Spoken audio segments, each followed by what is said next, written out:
Hare Krishna.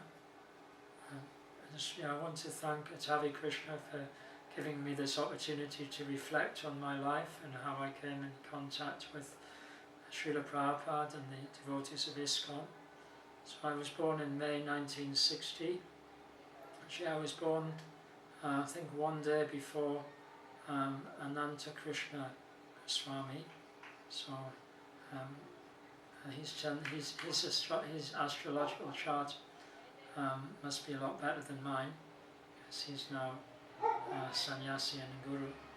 But anyway, I was born in the 60s, so until I was about 12 years old, I just engaged in trivial pursuits as a child.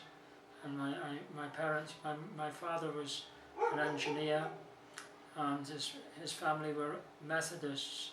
Some of his family members were lay preachers, so it was quite a pious background. My mother also was from a working class family, but quite pious also. Well, perhaps one reason was that my mother's father and some of her relatives were badly affected by their experiences in the Second World War and became alcoholics, and therefore she became very much against alcohol. So I was brought up in a completely alcohol-free family, with quite a lot of members of the family involved in the church. However, partially due to my father's piety, he became the victim of drug abuse, not in his own life, but one of his friends abused heroin somehow or other. This was very early on. This was like 1963, before anyone really knew anything about drugs in the UK anyway. So my father didn't know that his friend was a drug addict, and he was giving him lots of money to help his family. So then when he found out that his friend was a drug addict and that he'd wasted like thousands of pounds on him that had gone to drugs, then my father collapsed and had a mental breakdown and never recovered from that. So that was when I was about 10 years old. So at that time my mother spent most of the rest of her life looking after my father, and I was more or less, I wasn't abandoned because they were both very good parents, but I was abandoned, intellectually abandoned, you might say, and I just kind of chalked out my own path in life.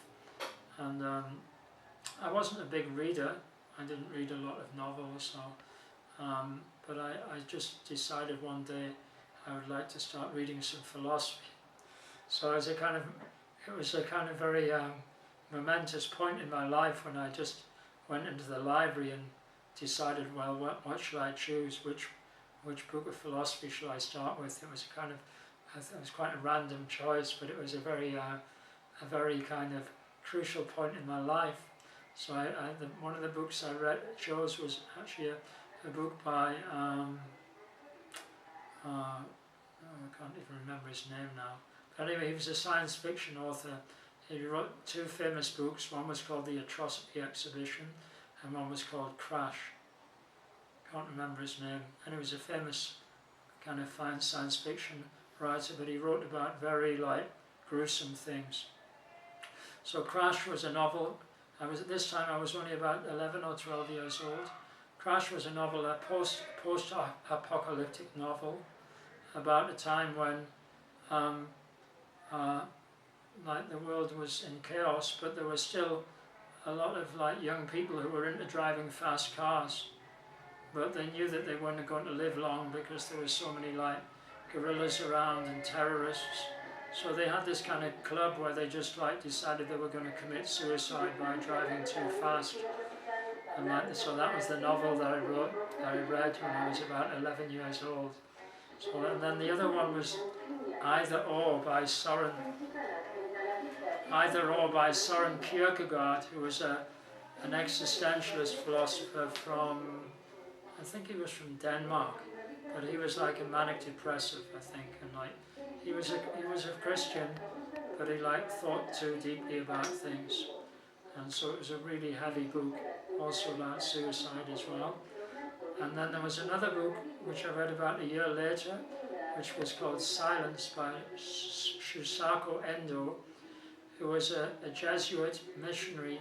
He was writing about the Jesuit missionaries in Japan in the 17th century. He went to Japan to try to introduce Catholicism, but they were tortured by being suspended on ropes above a pit, and the pit was full of people who had previously died, and it was about his life. So that was kind of my introduction to the world of philosophy.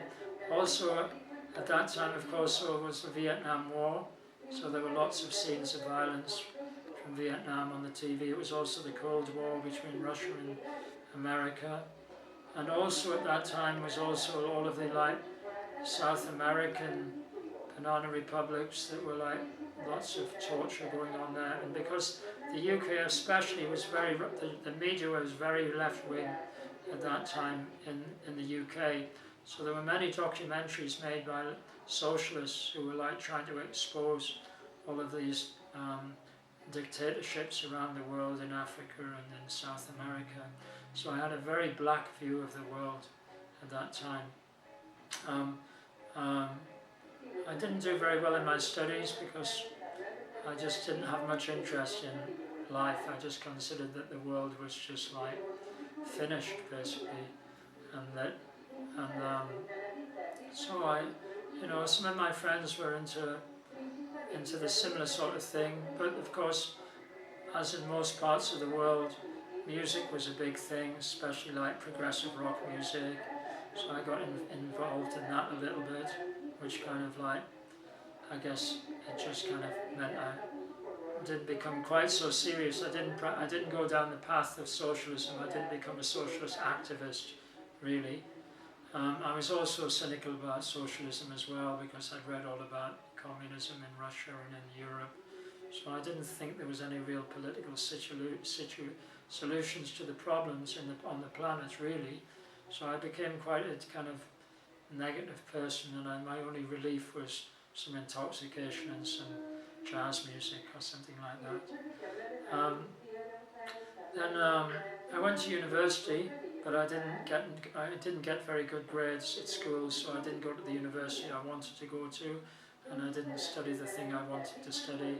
So I left university after just a few months, and then I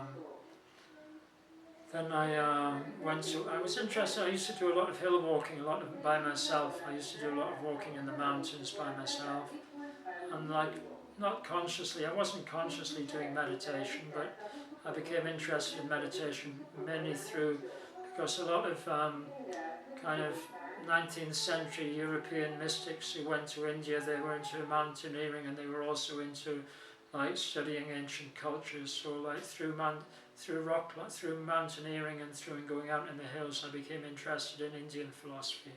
And then I started doing trying to practice pranayama myself and experimenting a little bit in that way. And I found it more satisfying than using drugs. And then actually, after a period of a little, and I met in. I had some volunteer work. I worked in the Forestry Commission. I worked for different charities from time to time, and then I was looking for a community that was based on some kind of spiritual goals and some political goals, maybe self-sufficiency. I became a vegan for a little while. There was an amazing documentary shown on Channel 3 in 1982, which was this was the fourth channel in the UK. Before that there was BBC One, BBC Two and ITV, and Channel 3 was a new channel. One of the first documentaries to be shown was called The Animals Video, which exposed all the vivisection and torture and cruelty in the dairy industry, the meat industry and the cosmetics industry, and also in the medical companies that made money out of breeding animals for vivisection. So that was a very, very powerful video. It lasted 3 hours and it was shown prime time TV. So I became a vegan after that. I already had some vegan friends. I became a vegan, and then I started associating with people who were into peace and anarchy, and the Quakers, actually, the Quaker movement, it was interesting, very interesting time at that time in the UK. Many quite sort of conservative, in one sense, Quakers who were from the middle class background, they joined forces with very radical young anarchists, and they lived together in various peace camps in the UK. The most famous one was Greenham Common, which was kind of like a nuclear base somewhere in England, and then there was also where they built the Trident submarines in Scotland, a place called Faslane. So that was a very interesting period, and at that time many of my friends were like these activists. So at this time I didn't know anything about ISKCON. I'd seen the devotees once in London doing Harinam, but I didn't think anything about it. But then in 1987, then two devotees from ISKCON Scotland called Divya-saṅga and Hladini Shakti, they moved to Newcastle. They originally were living in Kurunabhavan Temple in Scotland, but they like kind of fell in love with each other, and they like ran away. But they only ran away for one day. When they got to Newcastle, they thought, oh, I better not do any more running away. So they phoned their Guru Maharaj and said, oh, we've come to Newcastle, perhaps we can, what should we do? So he said, okay, you can try and start something in Newcastle. So they moved into the best place, like Krishna's arrangement, they moved into the place where I was living with all of my anarchist friends and my musician friends and my vegan friends. So they moved there, and they got a little flat there, just like it would have been probably a kitchen, one living room and 2 bedrooms. So they were very nice devotees, and what they did was they started a program in the morning, which started at 4 o'clock. They started with Mangalarti, 4:30 in the morning, and then they invited people to come for japa, and then they had Srimad Bhagavatam class, and then they cooked prasadam. So at that time, most of my friends would be staying up all night talking about things, maybe doing, not taking heavy drugs, but just, we were in that scene, like music, talking a little bit of politics, philosophy, anarchy. So there was maybe about 30 or 40 of us living in that area. So then the Hare Krishnas came, Divya-saṅga and Hladini Shakti, and one by one my friends started going. And 2 of my friends, 3 of them actually, one was called Philip, Richard, Paul and Jude. They all became devotees, much to my amazement, because they were very anarchists, like really anarchists, and anti-religious. They were anti-religious, so I was amazed. They all gave up drinking alcohol. They all started getting up early in the morning, having a shower. They never took much showers before that. And then they would come around to my house and give me cauliflower pakoras, and they would tell me that I should become a Hare Krishna. But I thought they were a little bit brainwashed, maybe, because I thought it was strange that they'd all done it all at the same time. But anyway, then actually, around about that time, what I was doing, I was interested in, I went to a workshop in London by a lady, quite a famous lady, called Jill Peirce, who actually worked, she was a musician and a singer, and she wrote a book called The Mystic Spiral, which was quite published by quite a well-known publisher, which was about the connection between sound and mysticism in art, things like sacred architecture, like how the Gothic cathedrals like Chartres were built on some kind of mystical architecture, and also there were people who'd been doing experiments where like creating sounds which create patterns, geometric patterns in sand on like metal plates, or geometric patterns on water. So I went to one of her workshops, and she was teaching how to sing in the way that they do in like Mongolia and Tibet, using high harmonics, and like she was teaching it with meditation as well. So I was doing that, and then when I came back to Newcastle, I gave a little workshop, and then I started to really get into this sacred architecture, and I was trying to design a mandala that was based on this natural harmonics of the voice. So I remember I spent 3 days without sleeping doing this mandala, and then after 3 days, after I'd finished it, when I was looking at it, the whole thing started spinning round. It wasn't spinning around physically, but it was like the paper was in the same place, but what I'd painted was spinning round, literally. And I'd never had any experience like that before. It was spinning round, and then when I woke, and then I fell asleep. I fell asleep in the chair, and when I woke up in the morning, and I realized actually that my good karma had just come to an end completely, and I was very depressed. I was very depressed, and like extreme depression, and like for like about 6 months. And I understood that whatever I did there with that mandala, that had actually like put an end to that part of my life. It was like some kind of samskar, and it like taken away that feeling of happiness and that feeling of excitement, that intellectual stimulus that I was getting from those kind of things. I understood that it was perhaps something that was good for me, but even though it may have been good for me, it didn't allow me, even though I might have accepted it as being a samskar, still I was exceptionally depressed, and I also couldn't sleep properly. I used to wake up very early in the morning, just feeling like I would never be happy ever again in my life. And then I thought, wow, perhaps this is why everybody else, most people in the world, perhaps they feel like this. Perhaps they feel. I thought I couldn't understand why people would get into heavy drugs, why they were so violent. We know why they would be like so miserable, why they would. Perhaps they've got bad karma, and they all feel like that all of the time. Whereas perhaps I just had some really good karma for a few years, and now it's just come to an end. So then I thought, okay, so now I need to really start to practice some kind of spiritual path. So, because I was thinking, well, because for my whole life since my father died, not my father died, but since my father had his mental breakdown, then I've just been like doing whatever I feel like, just getting into whatever I feel like. And like now it's brought me to this point. So now let me do the complete opposite.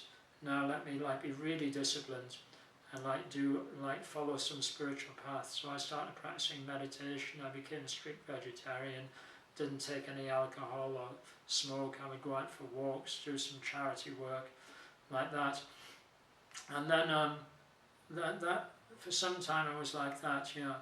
But I was still feeling depressed. It didn't make me happy. So then I'd already met the devotees, so I thought, okay, let me try that chanting of Hare Krishna again. So this was an amazing time in my life. I remember it. I was living in a house in Hartington Street, in a place called Benwell in Newcastle, and I thought, okay, I'm just going to go out for 1 hour and into the park, and I'll chant this mantra and see what the effect is. So I remember like walking down the path of the house, and I came to the gate, and like I opened the gate. I thought, okay, I'll start now. So I just chanted Hare. So I didn't even get to Krishna. I just chanted Hare, and immediately I felt ecstatic. Immediately, like that, and actually and from that point onwards, I never again felt depressed. Just that one Hare was sufficient. So like, yeah, so then, and then right from that moment onwards, I just took up chanting japa, and then I started going to by that time, the devotee Divya Singer and his wife had opened a temple in Newcastle, and my friends, my friend like Paul and Jude, and they actually two of them had gone to do service at the manor by that time, and then there were some other devotees who'd come to join. One devotee called Bhakti Ras from Newcastle. He'd been a brahmachari. He'd been there for a year. Actually, he came. What happened was in 1987. Then the devotees came. Shivaram Maharaj came to Newcastle, and he did a kirtan in the the square, a place called Eldon Square, right in the centre, city centre. So my friends who'd been bringing me cauliflower pakoras, they said, oh, there's someone coming, are you going to come? But I thought, no, I'm going to go to the Krishna